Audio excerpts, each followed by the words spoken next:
Labios de Parrilla es un podcast donde les damos la información justa y suficiente para que ustedes puedan pretender que son expertos en un tema y parezcan cultos e interesantes cuando suelten esta labia en una reunión con sus amigos. En la labia de hoy les voy a hablar de los árboles, las víctimas número 1 de los perros, los leñadores y de Saruman, desgraciado traidor.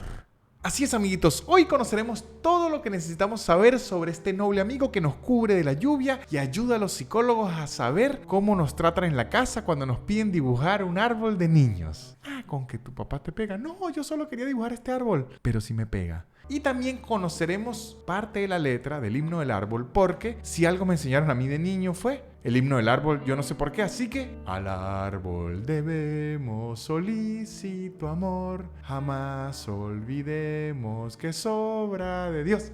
Entonces, ¿qué es un árbol? Pues según la Real Academia Española, un árbol es una planta de tallo leñoso y elevado que se ramifica a cierta altura del suelo y que es del tipo perenne. ¿Qué significa esto? Pues ya les digo, una planta perenne vendrían siendo aquellas plantas que tienen la capacidad de vivir durante varios años, a diferencia de otras plantas como las anuales o las bianuales que completan su ciclo de vida en un año o dos. Un ejemplo de planta anual o bianual vendrían siendo los girasoles, el maíz o el perejil, que es distinto al cilantro. Aunque los dos son anuales, es distinto al cilantro, aunque se parezcan mucho y son distintas porque me lo han hecho saber cada vez que los compro. Las plantas perennes suelen tener raíces más desarrolladas y resistentes, así como también una estructura más fuerte que les permita sobrevivir las estaciones cambiantes y el paso de los años. Y se calcula que este tipo de plantas habita en la Tierra desde hace 370 millones de años. O sea que a la pregunta ¿qué vino primero, el huevo o la gallina? La respuesta es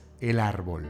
El término árbol también se utiliza, y oigan bien porque esto está bueno para la labia, para diferenciar a todas esas plantas que superan los 2 metros. De ahí en adelante es un árbol, antes no. De hecho, estilo las ferias de pueblo, usted puede poner 2 metros. Si usted no llega a esta línea, no es un árbol. A mí no me va a mentir, no, que yo me siento árbol, que no es árbol. Póngase tacones, si no, no es árbol. Además, los árboles se diferencian de otras plantas porque producen ramas secundarias nuevas cada año que parten del mismo tallo o tronco. O sea, un bonsái no es un árbol chiquitico, no, es una planta que parece un árbol, pero no lo es porque no cumple los 2 metros y que necesita o estar divorciado o tener muchísimo tiempo para cuidarla, porque ese pobre señor Miyagi, ¿cómo se le dedicaba a ese árbol? Me imagino que por eso es que se divorció, porque la esposa le decía, ojalá tú me trataras a mí como tratas a ese bonsái. Cógetelo pues, chico, yo me voy. Un estudio realizado por la Universidad de Yale estima que en la Tierra hay alrededor de 3 billones de árboles, que esto sería un promedio de 422 árboles por persona, que aquí es donde uno se pregunta, ¿en dónde están mis 422 árboles? Porque yo no tengo ni uno, aunque mi papá sí tiene como 4 de aguacate, así que por ahí pueden estar, pero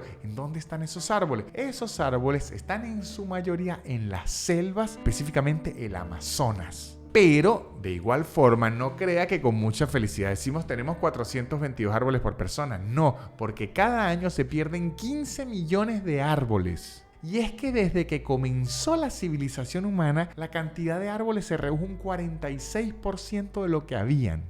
O sea que antes que empezaban a construir casas, a hacer terrenos, a hacer libros, enciclopedia, había 46% más de árboles en el mundo. Esto quiere decir que hay 46% menos de árboles cumpliendo las funciones esenciales que cumplen los árboles para el planeta. ¿Y cuáles son estas funciones? Son funciones importantísimas porque los árboles, aparte de ser responsables de grandes cantidades de fractura, de niños que se pueden atrepar los árboles, llegan muy alto y después dicen, ay, ¿yo por qué me subí aquí? Ahora le voy a dañar la parrilla a mi papá, se cae y se fracturan, como me ocurrió a mí. También son los responsables de producir oxígeno, que es lo que necesitamos para vivir. Todo esto gracias a la fotosíntesis, porque aunque ustedes no hayan aprendido qué era la fotosíntesis en el bachillerato, les voy a explicar aquí. Es cuando absorben el dióxido de carbono y lo transforman en oxígeno que lo libera, y todo esto ayuda a mantener el equilibrio atmosférico en el planeta. Los árboles son también responsables de grandes regulaciones del clima, y no es porque tengan el control de mini-split del planeta Tierra, no, es porque proporcionan sombra y reducen la temperatura a través de la evaporización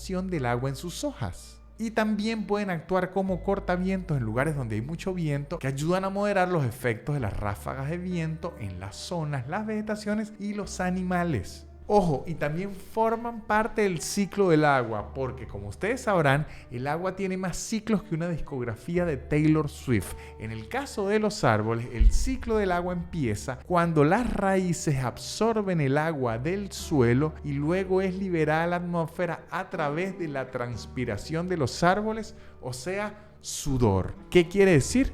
Los árboles sudan. Y todo este proceso, el sudor de árboles, es lo que contribuye a las lluvias y a las nubes. O sea, cuando usted ve una nube muy linda que parece un ángel, usted dice, ¡ay, qué bello es el sudor de árbol! Y por último, que no es poca cosa, los árboles absorben el dióxido de carbono de la atmósfera y almacenan carbono en su biomasa. Esto ayuda a mitigar el cambio climático y reduce la cantidad de gases del efecto invernadero en la atmósfera. Y si ustedes se estarán preguntando, ¿y qué es esa biomasa? Es la materia orgánica que proviene de las plantas y animales, así como residuos de actividades biológicas. Es decir, que es todo material orgánico que hay en la tierra, que va desde la madera pudriéndose de los árboles hasta la caca de los animales y humanos. Así que, hola la biomasa. Existen más de 60.000 especies diferentes de árboles en el mundo y se pueden clasificar de diversas formas. Una forma de clasificarlas es según el tipo de hoja, que puede ser de hoja caduca, que pierden las hojas durante la temporada del otoño, el invierno o la primavera, o perennifolios, que mantienen sus hojas durante todo el año y no matan de alergia a las personas en la primavera. Se pueden clasificar también según su semilla, que ahí están los de las semillas encerradas en frutos como los manzanos, robles y arces, y los de las coníferas, que son los que producen semillas desnudas que no están encerradas en frutos como los pinos, los abetos y los cedros. También se pueden clasificar según el hábitat en donde viven. Están como los tropicales, como las palmeras o los árboles de la selva tropical, y árboles templados que se encuentran en climas más moderados como los robles, los arces y los abedulces.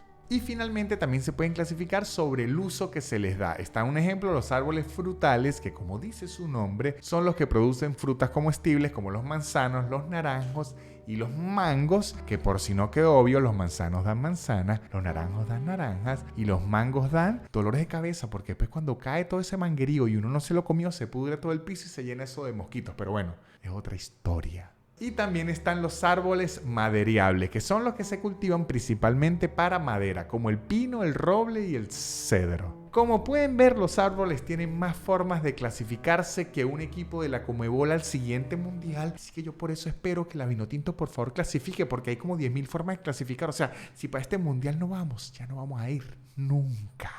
El tipo de árbol más antiguo en el mundo conocido es una especie de pino llamada Pinus longeva y está en las montañas blancas de California. Se cree que algunos ejemplares de esta especie tienen más de 5.000 años de edad, y entre esos ejemplares hay un ejemplar llamado Matusalén, que se considera el árbol más viejo del mundo. Y ese árbol le dirá a uno, vieja será su abuela. Y uno le dice, sí árbol, pero usted es más viejo que ella. Y aunque no lo crean, sí es posible saber la edad de un árbol. Esto gracias a los anillos de crecimiento, que aunque suena como algo que tiene un detergente para lavar la ropa, y ahora con anillos de crecimiento, no, es una forma de medir la edad de un árbol. Y es que cada año que pasa, el árbol va generando anillos en su tronco mientras aumenta su diámetro. Y los científicos pueden tomar muestras de la madera del tronco de un árbol y analizar los patrones de los anillos de crecimiento utilizando microscopios. Y al comparar estos patrones con registros climáticos y datos históricos, pueden determinar la edad exacta de un árbol e incluso reconstruir su historia de crecimiento. Es decir, mientras más grande el tronco de un árbol, más antiguo es el árbol. Es decir, mientras más grande es el tronco de un árbol, más duele. No, mentira. Mientras más grande es el tronco de un árbol, más antiguo es el árbol. Por ejemplo, el árbol Matusalén, el más antiguo del mundo, tiene 4 diámetros de metro en su tronco. Y en California no solo está el árbol más viejo del mundo, que es Matusalén, no, sino que también está el árbol más alto del mundo, que se llama Hyperion, y es el ser viviente más alto del planeta. O sea, podría jugar muy bien en la NBA. Cuenta con 115.55 metros de altura y se ubica en el Parque Nacional Redwood, al norte de San Francisco. O sea, es gigante, es un rascacielos árbol, un rascacielos de pájaros.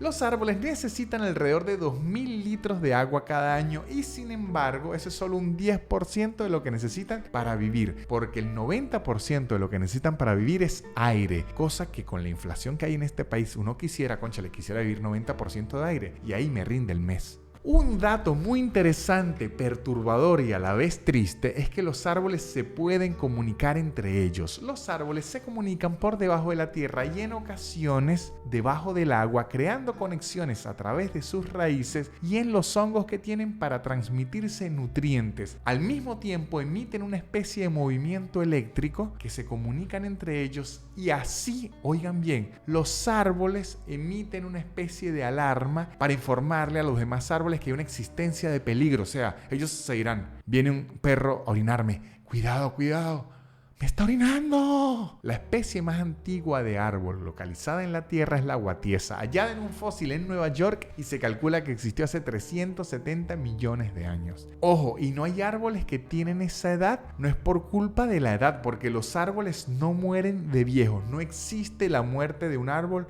por edad, existe la muerte por insectos, por enfermedades, por deforestaciones o por humanos. Si no existiesen estas cosas, habría árboles con millones de años. Si no existe un árbol que tenga esa edad, es porque nosotros no se lo hemos permitido. Así que, ¿qué aprendimos hoy, muchachos? Pues que en el mundo de los árboles se podría decir que a una mujer árbol no se le miden sus anillos. Es de mala educación. Así que ya saben, muchachos, si van a una fiesta y quieren usar el baño, pero les da vergüenza pedirlo, lo que pueden hacer es, disculpen amigos, ¿en dónde consigo el depósito de biomasa que hay aquí, por favor? Y así se van a ver muy elegantes.